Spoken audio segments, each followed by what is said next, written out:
থাকে এই সময় দখল করতে যাবেন না, করা যাবে না, করা যাবে না। কারণ ষড়যন্ত্রগুলো যে পরেই দেখছেন, এই দেশে বিএনপি ক্ষমতায় নাই। আমাদের হিন্দু ভাইদের বললেন দুর্গা পূজা হয়েছে, এই বছরের মতো এত শান্তিপূর্ণ দুর্গা পূজা তারা করতে পারে নাই। কারণ তারেক রহমান নির্দেশ দিতে যাতে কোনো বিশৃঙ্খলা না হয়, তাদের পাহারা দিতে হবে। কিন্তু আমরা জানি ভালো হওয়ার পরেও সীমান্তের ওই পার থেকে তারা মিডিয়ায় প্রচার করছে বাংলাদেশে নাকি রক্তের বন্যা বয়ে গেছে। অর্থাৎ এই যে ষড়যন্ত্র, দীর্ঘ 15 বছর বাংলাদেশটাকে ভারতের একটা বাজার বানায় ফেলছিল। তারা এই দেশটাকে তাদের বাজার হিসেবে রাখতে চায়, তারা ব্যবসা করতে চায়। আমার ছেলেমেয়েরা চাকরি পায় না, তাদের দেশ থেকে আইসে এখান থেকে চাকরি করে টাকা নিয়ে যায়। আমার এখানে ব্যবসা করে টাকা নিয়ে যায়, আমরা ট্যাক্স পাই না। আমার জায়গায় রাস্তা ব্যবহার করে আমি ট্যাক্স পাই না। আবার তার বিরুদ্ধে বলাও যাবে না। বন্যার সময় পানি দিয়ে ভাসায় দেয়, আর শুকনার সময় পানি পাই না, নদী সব জল পড়ে গেছে, এই কথাটাও বলা যাবে না। আমি ন্যায্য দাবিটা করলেও নাকি অন্যায় হয়ে যায়। তাই আজকে সেইগুলো থেকে বাঁচতে হলে আজকে আমাদের বুঝতে হবে যে কোনটা ভালো, কোনটা মন্দ, কোন দিকে যাওয়া উচিত, কোন সরকারকে আনা উচিত। আগে তো সরকার ঠিকই করতে পারতেন না।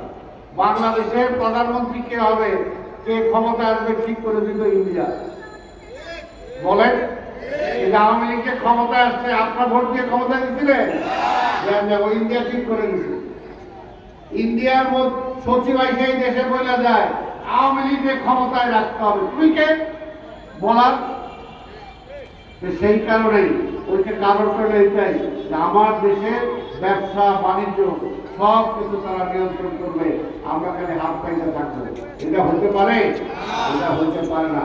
আর ওই বিধর্মীদের হাত থেকে আমাদেরকে রক্ষা পাইতে হবে, রক্ষা পাইতে হবে। আজকে আল্লাহর রানত আসে, দেখেন আজকে আওয়ামী লীগ দেখেন কিভাবে পূজা শুরু করে দিচ্ছে, কিভাবে বিভিন্ন জায়গায়, বিভিন্ন স্কুলে কলেজে পাঠ্যপুস্তক চেঞ্জ করে দিচ্ছে, বইপত্রে চেঞ্জ করে দিচ্ছে। আমাদের যে সমস্ত ভালো কথাগুলো ছিল, ইসলামিক কথাগুলো ছিল, সেগুলো বাদ দিয়া অন্য ওই দেশের কথাবার্তা সেখানে ঢুকে। সেগুলো থেকে যদি আমাদেরকে রক্ষা পেতে হয়, আমার দেশের টেলিভিশন একটা দেখতে পারবেন না ইন্ডিয়াতে গেলে। আর ইন্ডিয়ার সকল টেলিভিশন রং ঢং নাচ গান সব নাটক, তাদেরটা আমার এখানে রপ্তানি করে আমার যুব সমাজকে, আমার মানুষকে নষ্ট করা যায়।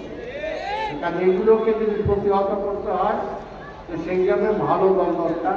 সেখানে আমরা বিশ্বাস করি জিয়া রহমানের দল বিএনপি, খালেদা জিয়ার দল বিএনপি, তারেক রহমানের দল বিএনপি, এবং আমরা আপনাদের পাশে আছি ইনশাল্লাহ।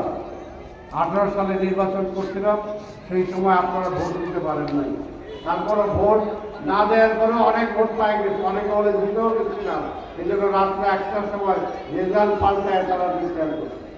এইবারও ইনশাল্লাহ আল্লাহর রহমত যদি থাকে, ইচ্ছা থাকে, এইবারও নির্বাচন আপনাদের এখানে করবো। দানের নিচে আপনাদের সবার সমর্থন চাই, সবার সহযোগিতা চাই, যাতে এই দেশে অন্তত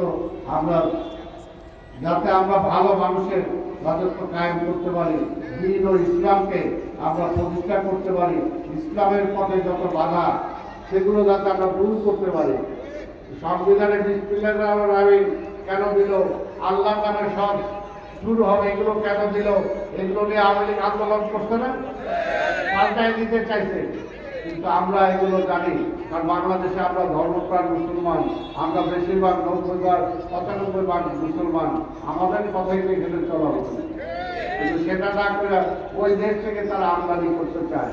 সেই কারণে এই সমস্ত বিষয়ে এই নির্বাচন অনেক গুরুত্বপূর্ণ। এই নির্বাচন তাই আগামী দিনে হবে ইনশাল্লাহ, এবং দ্রুতই হবে আমরা আশা করি এই দেশটাকে রক্ষা করার জন্য। তাই সেইখানে আপনাদের সাহায্য, আপনাদের সহযোগিতা এবং আপনাদের সমর্থন এবং ভোট আমরা আশা করি। এই কথা বলেই আমি হুজুরের কাছে বেয়াদবি করলাম, হুজুরের বসায় রেখে আমি কিছু কথা বলছি, সেটার জন্য হুজুর আমাকে